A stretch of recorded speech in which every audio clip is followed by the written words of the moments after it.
ಅತ್ಯಾಚಾರ ಕೇಸಲ್ಲಿ ಪ್ರಜ್ವಲ್ ರೇವಣ್ಣ ಅಪರಾಧಿ ಅನ್ನೋದು ಸಾಬೀತಾಗ್ತಾ ಇದ್ದಂತೆ ಪೊಲಿಟಿಕಲ್ ರಿಯಾಕ್ಷನ್ಸ್ ಬರ್ತಾ ಇದೆ. ಯಾರು ಏನೇ ತಪ್ಪು ಮಾಡಿದ್ರು ಕಾನೂನು ದೊಡ್ಡದು, ನ್ಯಾಯಾಲಯ ಏನು ತೀರ್ಪು ಕೊಡುತ್ತೆ ಅದೇ ಅಂತಿಮ. ಕೋರ್ಟ್ ತೀರ್ಪನ್ನು ಯಾರು ಪ್ರಶ್ನೆ ಮಾಡೋ ಹಾಗಿಲ್ಲ ಅಂತ ಸಚಿವ ಚಲುವರಾಯಸ್ವಾಮಿ ಪ್ರತಿಕ್ರಿಯೆ ಕೊಟ್ಟಿದ್ದಾರೆ. ಪ್ರಜ್ವಲ್ ಕೇಸಿಗೆ ಸಂಬಂಧಿಸಿದಂತೆ ಅವರ ಪ್ರತಿಕ್ರಿಯೆ ಇದು. ಕೋರ್ಟ್ ತೀರ್ಪು ಬಂದಿದೆ, ಅದನ್ನು ಯಾರು ಪ್ರಶ್ನಿಸೋ ಹಂಗಿಲ್ಲ ಅಂತ ಚಲುವರಾಯಸ್ವಾಮಿ ಮಾತನಾಡಿದ್ದಾರೆ. ಪ್ರಜಾಪ್ರಭುತ್ವದ ಸಂವಿಧಾನದ ಅಡಿನಲ್ಲಿ ಚುನಾವಣೆ ಮಾಡಲಿಕ್ಕೆ ಇಂಡಿಪೆಂಡೆಂಟ್ ಆಗಿ ಕೊಟ್ಟಿರ್ತಕ್ಕಂಥ ಒಂದು ಸಂಸ್ಥೆ, ಅದು ಅವ್ರಿಗೆ ಗೊತ್ತೇ ಇಲ್ಲ. ಚುನಾವಣಾ ಆಯೋಗ ಅಂದ್ರೆ ನಮ್ದು ಅಂತಾರೆ, ನಾವೇನು ಮಾಡ್ಲಿಕ್ಕೆ ಅವ್ರಿಗೆ?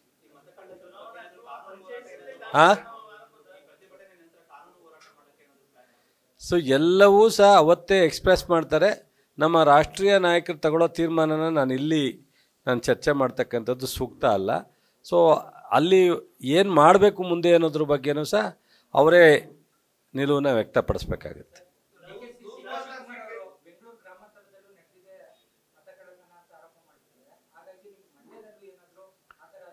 ನೋಡಿ, ಎಲ್ಲಿ ರಿಸರ್ಚ್ ಆಗಿದೆ, ಎಲ್ಲಿ ಫೈಂಡ್ ಔಟ್ ಮಾಡಿದ್ದಾರೆ ಅಲ್ಲಿ.